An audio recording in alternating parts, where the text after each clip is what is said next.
देखते हैं हम लोग प्रश्नोत्तर। पहला प्रश्न देखते हैं, हमारे जैसे बहुकोशिकीय जीवों में ऑक्सीजन की आवश्यकता पूरी करने के लिए विसरण क्यों अपर्याप्त है? विसरण की चर्चा हम लोग नहीं किए थे, हम लोग यहाँ विसरण की चर्चा को समझने का कोशिश करते हैं। देखिए विसरण क्या है, हम लोगों ने फिजिक्स में उसको देखने की कोशिश किया है पदार्थों के संबंध में। जब कोई अगर मान के चलिए, अगर इस गिलास में आप पानी लेते हैं और इस पानी में अगर चीनी के दाना अगर आप चीनी गिराते हैं इसमें, ठीक है, चीनी अगर इसमें डालते हैं तो चीनी यहाँ जमा होता है? नहीं जी, जमा तो तत्काल हो जाएगा, लेकिन फिर यह क्या होगा कि पानी जो द्रव्य है उन द्रव्य के कणों के बीच में जो खाली स्थान है वहां ये अपने आप पहुंच जाएगा। इसी के लिए कोई अलग से कोई फोर्स बल लगाने की आवश्यकता नहीं होती है, जो स्वतः खाली जगहों में अपने आप प्रवेश कर जाती है, वह गुण कहलाता है विसरण।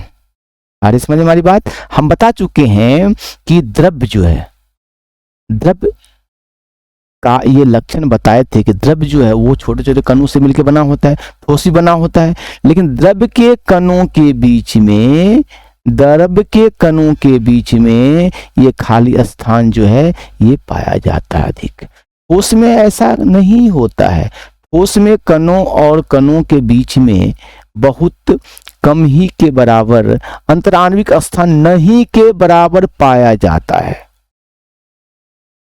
समझ में आ रही है बात ना? ये ठोस की चर्चा कर रहे थे, लेकिन द्रव्य में खाली स्थान होता है, दो अणुओं के बीच में खाली स्थान होता है। जल है तो जल के जो कण हैं, जल के जो कण हैं उनके बीच में ये खाली जगह है।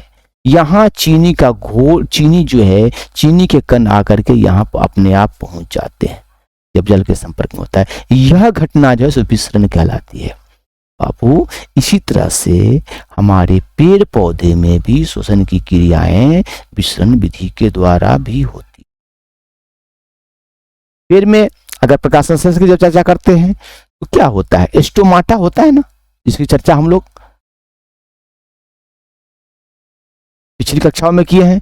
स्टोमाटा ये छिद्र होता है, इस संपर्क में जब यहाँ पर कार्बन डाइऑक्साइड CO2 आता है तो यह अपने आप यहां पहुंच जाता है और यह स्टोमाटा के द्वारा, क्लोरोप्लास्ट के द्वारा सूर्य की रोशनी में अपनी क्रियाविधि यानी प्रकाश संश्लेषण कार्य में भाग लेने लगती है। पौधे के में जो जड़ होते हैं, पौधे में जो जड़ होते हैं ना, रूट, इन रूट में जो तुर्क रूट होता है, मतलब बिल्कुल पतला वाला रूट होता है ना, यहाँ जल या खाद्य पदार्थ, कहने का मतलब जैसे नाइट्रोजन, फास्फोरस, पोटास, ये सब आदि चीज जो है ना, यहाँ विसरण विधि के द्वारा इनके एपिथेलियल सेल्स होते हैं, इनमें बहुत ही मुलायम स्पेस वाला छिद्र होता है जहां वो प्रवेश कर जाता है। ये विसरण विधि होती है। पौधे श्वसन क्रिया भी करती हैं, तो पौधों में श्वसन करने के लिए जड़ों से भी पानी और ऑक्सीजन, यहाँ से भी जल तो लेती हैं और ऑक्सीजन जिसे O2 कहते हैं ये भी ग्रहण करता है। पौधे के विभिन्न भागों में, पौधे के विभिन्न भागों में, स्टेम जिस तना कहते हैं, तना के भागों में भी है ना, तना के भागों अंतरकोशिकीय स्पेस होता है जहां छिद्र हो जनुमा होता है, उनसे भी ऑक्सीजन अंदर प्रवेश कर जाता है। तो पौधा भी श्वसन क्रिया करती है, जहां ऑक्सीजन पौधा भी लेती है, लेकिन यह क्रिया प्रकाश संश्लेषण क्रिया में बहुत धीमी होती है। यह काम विसरण कहलाता है। तो विसरण का हमने ऐसा एग्जाम्पल दिखाया आपको, इन सारे तथ्यों को ध्यान रखेंगे। तो विसरण जहां भी हो रहा है, क्या हो रहा है भाई? अपने आप जाके मिल जा रहा है। ये हुआ विसरण की घटना। अब हम समझाते हैं कि जीव जो है वह एक कोशिकीय जीव की चर्चा यदि हम करते हैं, जैसे अमीबा की चर्चा करते हैं। अमीबा क्या है? तो एक कोशिकीय जीव है। एक कोशिकीय जीव एक ही कोशिका का बना हुआ है। एक कोशिका में स्पेशल अंग नाक श्वसन करने के लिए नहीं है, समझ रहे हैं बात को ना। तो इन कोशिकाओं का सारा भाग जो है सो वायुमंडल के संपर्क में है, और वायुमंडल से जो ऑक्सीजन यदि इसे लेना है तो इसके संपर्क में जब ऑक्सीजन आता है तो विसरण विधि के द्वारा इसके शरीर में प्रवेश कर जाता है। ये है विसरण विधि। ये एक कोशिकीय जीव में संभव है। हो सकता है निम्न स्तर की जो कुछ बहुकोशिकीय जीव होंगे, जैसे हाइड्रा वगैरह कहते हैं, उसमें भी विसरण विधि संभव है ना। अमीबा या फिर हाइड्रा, हाइड्रा बहुकोशिकीय जीव है, याद रखना है ना, बहुकोशिकीय जीव है हाइड्रा। यहां भी विसरण विधि के द्वारा शोषण होता है, अमीबा में भी होता है, पौधा में भी हमने दिखाया। लेकिन बहुकोशिकीय जीव जिसमें कोशिका ही अनंत नहीं होते हैं बल्कि उत्तक भी अनंत, कई प्रकार विभिन्न प्रकारों के होते हैं, असंख्य प्रकारों के भी हो जाते हैं, विभिन्न प्रकार के उत्तक पाए जाते हैं शरीर में, जिनका जहां अगर बहुकोशिकीय होगी, बहुत सारा कोशिकाएं होंगी, सारी कोशिकाएं, समझ रहे हैं बात को ना, सारी कोशिकाएं हवा के संपर्क में वायुमंडल में नहीं संभव है। जैसे हम ही देखें, हमारा ये हाथ का बाह्य त्वचा तो बाहरी संपर्क में है, लेकिन इसके अंदर की भाग जहां सैकड़ों कोशिकाएं भरी हुई है, इनको ऑक्सीजन कैसे मिलेगा, है ना। केवल ऑक्सीजन एक कोशिका को जरूरत नहीं है, एक कोशिका में तो संपर्क में था ना, यहाँ एक कोशिका अमीबा, उसको अपने आप मिल गया। वो कोशिका में कुछ जो जीव थे जिनकी कोशिकाएं बहुत कम कोशिकाओं की संख्या थी, जो हवा का संपर्क था, उनको विसरण के विधि द्वारा मिल गया ऑक्सीजन। लेकिन एक मनुष्य जो बहुत विशाल शरीर है, एक जानवर जो विशाल शरीर है, जिसमें असंख्य कोशिकाएं हैं, वो सारी कोशिकाएं हवा के संपर्क में नहीं है, ताकि सभी कोशिकाओं का शोषण विसरण विधि के द्वारा हो जाए। इसीलिए बड़े जीवों को लिए वायुमंडल में संपर्क नहीं रहने के कारण प्रकृति के द्वारा विभिन्न अंगों का निर्माण किया गया है, जिन अंगों के द्वारा विभिन्न जैविक क्रियाएं संपन्न होती है। और यदि हम जीव में मनुष्य को देखते हैं, उनके लिए अलग से श्वसन अंग बना हुआ है, जहां बहुत सारे ऑक्सीजन की जरूरत होती है, वो उनकी पूर्ति उस किनारे से नहीं संभव है। पेड़ पौधे हैं ना, पेड़ प्लांट बताया ना, पेड़ में श्वसन क्रिया होती है, लेकिन ये श्वसन क्रिया में पेड़ भी ऑक्सीजन लेती है, लेकिन ये बहुत धीमी गति हो, जिनसे इनकी डिमांड की पूरी नहीं हो सकती है। इसलिए प्रकाश संश्लेषण क्रिया होती है। वहां प्रकाश संश्लेषण क्रिया के द्वारा ऊर्जा का निर्माण होता है। आप प्रकाश संश्लेषण क्रिया में वो कार्बन डाइऑक्साइड का उपयोग करते हैं, यही चीज है। एक बार हम लोग देखते हैं क्या लिखा गया है। हम जानते हैं कि विसरण की घटना शरीर के बाहरी भाग जो वायुमंडल के संपर्क में रहता है वहां होती है। क्लियर है ना। हम जानते हैं कि विसरण की घटना कहां होती है, तो शरीर के बाहरी भाग जो वायुमंडल के संपर्क में रहता है वहां होती है। ये समानता एक कोशिकीय जीवों में होती है। घटने का कोशिश नहीं करना, समझो इस चीज को, मैंने बता दिया है। यह घटना एक कोशिकीय जीव में हो सकती है। कोशिकीय जीवों का संपर्क वायुमंडल के पूरा हो सकता है। वायुमंडल में ऑक्सीजन है, ऑक्सीजन शरीर में प्रवेश कर जाएगा। क्योंकि एक कोशिकीय जीवों का शरीर का अधिकांश भाग वायुमंडल के संपर्क में रहता है। हमारे जैसे बहुकोशिकीय जीवों के शरीर का अधिकांश भाग वायु के संपर्क में नहीं होता है, इसलिए हमारे जैसे जीवों में ऑक्सीजन की आवश्यकता पूरी करने के लिए विसरण क्या है, अपर्याप्त है, ये नहीं कर सकता है। क्लियर। एक बार मैं रिपीट करता हूं इस क्वेश्चन को, देखिए। हम जानते हैं कि विसरण की घटना शरीर के बाहरी भाग जो कि वायुमंडल के संपर्क में रहता है वहां होती है। यह समानता एक कोशिकीय जीवों में होती है। चूंकि एक कोशिकीय जीव का अधिकांश भाग वायुमंडल के संपर्क में रहता है, इसलिए होती है ना। हमारे जैसे बहुकोशिकीय जीवों का अधिकांश भाग वायुमंडल के संपर्क में नहीं होता है, इसलिए हमारे जैसे जीवों में ऑक्सीजन की आवश्यकता पूरी करने में विसरण अपर्याप्त है। क्लियर है। चलिए हम लोग देखते हैं नेक्स्ट क्वेश्चन। देखिए, कोई वस्तु सजीव है, इसका निर्धारण करने के लिए किस मापदंड का उपयोग किया जाता है। सजीव का निर्धारण करने के लिए हमने जैव प्रक्रम में पढ़ा है। जैव प्रक्रम है, यानी जीव जो है, अगर सजीव है तो वो कुछ जैविक क्रियाएं करती हैं, जीव को कुछ जैविक आवश्यक क्रियाएं हैं जो वो करती हैं। वो क्रियाएं हम लोग जानते भी हैं। जीव है तो उसमें गति होता है, वृद्धि भी होता है, पोषण होता है, शोषण होता है, परिवहन होता है। परिवहन की चर्चा भी हम थोड़ा कर चुके हैं। हवा हमारे शरीर के श्वसन अंगों के द्वारा या विसरण विधि के द्वारा कोशिका तक तो पहुंचती है ना। उत्सर्जन, उत्सर्जन हमारे शरीर में जो अवशेष बच जाते हैं, जो इसकी आवश्यकता हमारे शरीर को नहीं होती है, वो अवशेष हमारे शरीर से विभिन्न अंगों के द्वारा बाहर निकलती है।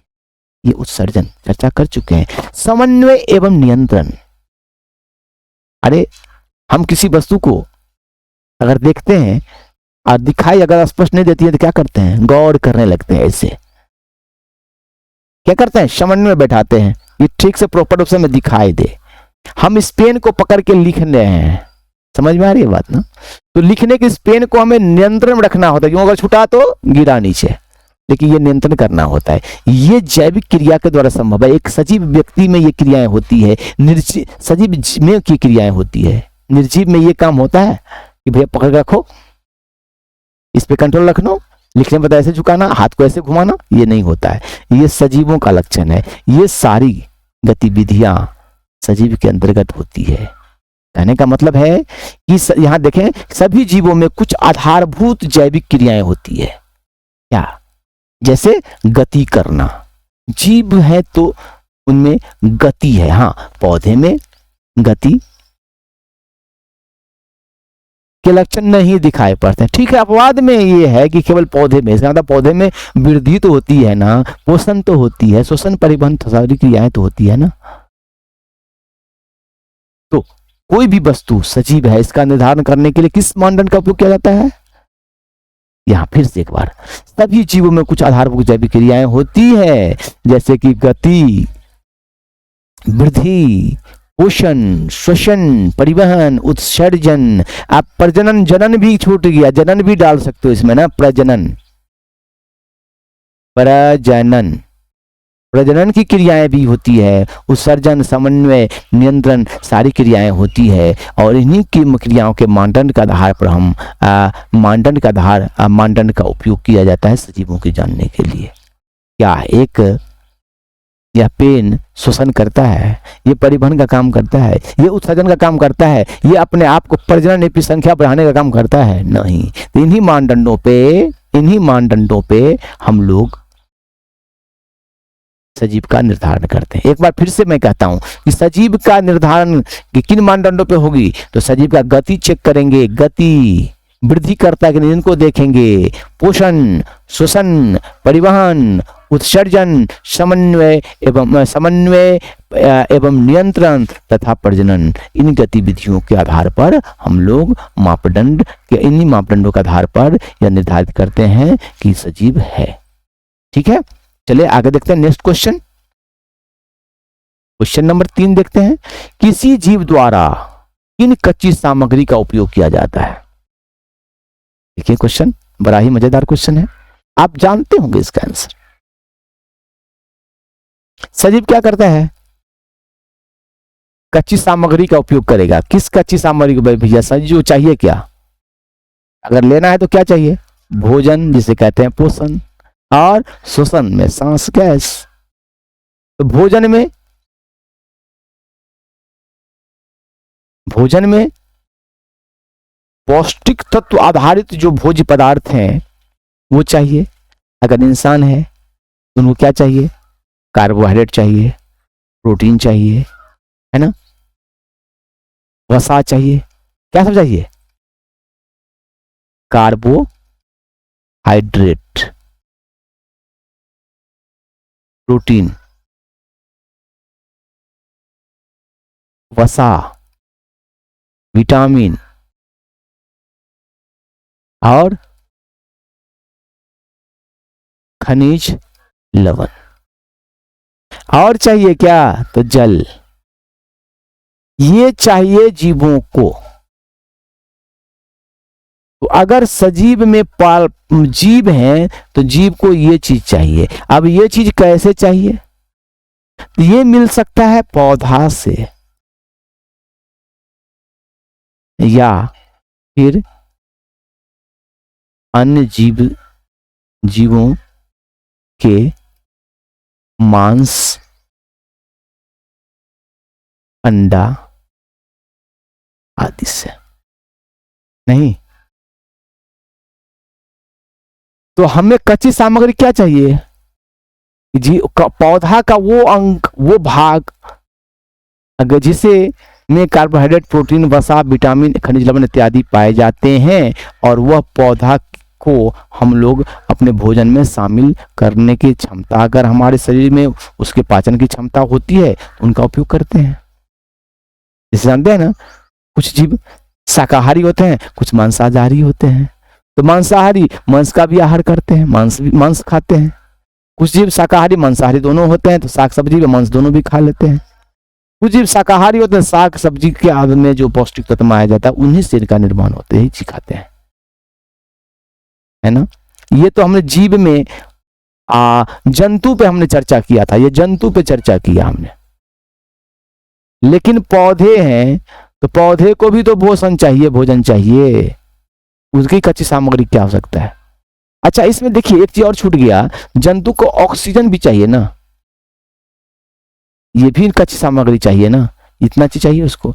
अब पौधे को चाहिए CO2, मान लीजिए ऑक्सीजन भी, और इसके अलावा NPK बोलते हैं, नाइट्रोजन फास्फोरस एवं NPK, नाइट्रोजन फास्फोरस एवं पोटास। ये पिछली कक्षा में भी पढ़ाया गया है। और NPK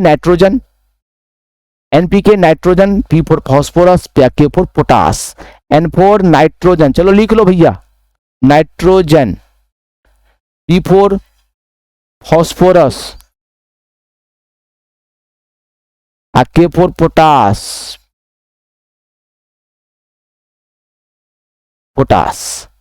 K और पोटास। अब ये वैज्ञानिक नाम के आता है, ठीक है ना। तो NPK की आवश्यकता है, ये NPK, इसके अलावा और भी खनिज लवण की आवश्यकता इनको भी होती है, समझ रहे हैं। तो कहने का मतलब कार्बन डाइऑक्साइड, ऑक्सीजन, NPK, या NPK कहने का मतलब NPK ही नहीं कहें, और भी लवण जरूरत पड़ती है। और वो क्या हो सकता है, जो भी है वो खनिज लवण है, खनिज लवण और जल। तो एक पौधे को क्या चाहिए? पौधे को चाहिए कार्बन डाइऑक्साइड गैस या ऑक्सीजन, खनिज लवण और जल। और एक चीज यहां भी बता देते कि नाइट्रोजन, फास्फोरस एवं पोटास, ये सारे चीज इन पौधे को चाहिए। तो पौधे यह जो लेते हैं वह ठोस रूप में तो नहीं लेते हैं, अवशोषण करते हैं या विसरण गतिविधि से लेते हैं। लेकिन उनकी कच्चे ये चीज जिन रूप में पाया जाता है, या तो खाद्य के रूप में ये पाया जाता है, कौन से रूप में, तो जैविक खाद के रूप में, या फिर उर्वरक के रूप में, खाद हो या उर्वरक के रूप में ये इनको मिलता है, ये लेते हैं, ठीक है ना। यही चीज चर्चा है कि किसी जीव द्वारा किन कच्ची सामग्री का उपयोग किया जाता है। तो किसी जीव में मुख्य रूप से पोषण और शोषण क्रियाएं की जाती है।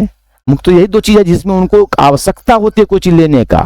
पाचन में क्या कहते हैं, और भी जो क्रियाएं हैं उनमें उन्हें और क्रियाओं में किसी चीज की बाहरी तत्वों की आवश्यकता नहीं होती है, लेकिन ये दो क्रियाएं जब बाहरी तत्व की आवश्यकता होती है, इन तत्वों के लिए जिसमें विभिन्न पदार्थों का उपयोग किया जाता है, ठीक है। पोषण क्रिया में पौधे जल, खनिज लवण, कार्बन डाइऑक्साइड का उपयोग करते हैं, है ना। जल, खनिज लवण, कार्बन डाइऑक्साइड, ऑक्सीजन आंशिक रूप से है वो भी डाल सकते हैं, कोई दिक्कत नहीं है, डालना चाहिए। अन्य जीव, पौधा का दिखा दिया मैंने, अन्य जीव जो है वो कार्बोहाइड्रेट, प्रोटीन, वसा, विटामिन, खनिज लवण की प्रचुरता पाए जाने वाले खाद्य पदार्थों के रूप में शाकाहारी मांसाहारी आहारों का उपयोग अपने पोषण प्रकृति के आधार पर, है ना, आधार होगा, पोषण प्रकृति के आधार पर करती है। माने उसका जैसा नेचर होता है, जैसे बाघ खाएगा मांस, उसको देंगे घास खाने के लिए नहीं खाएगा तो मांसाहारी है, केवल मांस खाएगा। बकरी को देंगे साग, मांस खाने के लिए नहीं खाएगा, उसको साग सब्जी चाहिए, है ना। या कुछ जीव ऐसे हैं जैसे कुत्ता, साग सब्जी भी खाएंगे, मांस भी खा लेता है, भात रोटी भी खा लेता है। तो इस तरह के हम इंसान हैं, हम लोग भी सब कुछ खा लेते हैं, सर्वहारी जिसको कहते हैं। तो ये सामग्री, कच्ची सामग्री उनको चाहिए जिनमें ये पौष्टिक तत्व पाए जाते हैं, यही सब कच्ची सामग्री होती है। क्लियर, इसको भी आप लोग देख लेंगे। चलिए आगे देखते हैं कि जीवन के अनुरक्षण के लिए किन प्रक्रमों की आवश्यक मानेंगे, किन प्रक्रमों को आवश्यक मानेंगे। यहाँ पर आप जीवों के अनुरक्षण करने के लिए किन प्रक्रमों को आवश्यक मानेंगे। तो भैया जीवों को पर जो जैविक क्रियाएं हैं वो जैविक क्रिया तो करेंगे ही करेंगे। जैसे वृद्धि उनका गुण है तो वृद्धि करेगा, पोषण का काम होगा ही, ताकि वहां लिया जाएगा भोज्य पदार्थ, पौष्टिक तत्व लिया जाएगा, और वह पौष्टिक तत्व को शोषण क्रिया भी आवश्यक है जो उसके ऊर्जा में निर्माण करेगा। इन तत्वों को, पोषक तत्वों को कोशिका तक पहुंचाने के लिए परिवहन कार्य भी होगा। इन तत्वों के कार्य में उपयोग में आने के बाद, पोषण के बाद या शोषण करने के बाद जो उत्सर्जी पदार्थ बच जाते हैं, जो शरीर में उसका कोई उपयोग नहीं रह जाता, उसे बाहर निकालने के लिए उत्सर्जन क्रियाएं भी होती है। प्रजनन, अपने जनसंख्या को बढ़ाने के लिए, मेंटेन करने के लिए प्रजनन क्रियाएं भी होती है। नियंत्रण, समन्वय आदि प्रक्रमों को हम आवश्यक मानते हैं कि इन सबों की आवश्यकता एक जीवन को मेंटेनेंस करने के लिए चाहिए। हमने बताया है, चर्चा किया है कि नियंत्रण करना भी जरूरी है ना। मनुष्य या हर जीव अपने आप को नियंत्रित करता है। अगर ठंड लगता है तो चादर ओढ़ते हैं ना, या गर्मी जगह पे जाने की कोशिश करते हैं ना, ताप को प्राप्त करने का साधन ढूंढते हैं ना। ये है ना नियंत्रण, आइए समन्वय बैठाना, तालमेल बैठाना। ये सारी गतिविधि की चर्चा मैं पिछले अध्याय में कर चुका हूं। ये सारी क्रियाविधि आवश्यक है जीवों के लिए। ठीक है, चलिए हम लोग देखते हैं अब नेक्स्ट टॉपिक हमारा होगा अगली कक्षा में। हम लोग देखेंगे, चर्चा करेंगे पोषण पे विस्तृत हम लोग अध्ययन करने जा रहे हैं, पोषण के बारे में। ओके।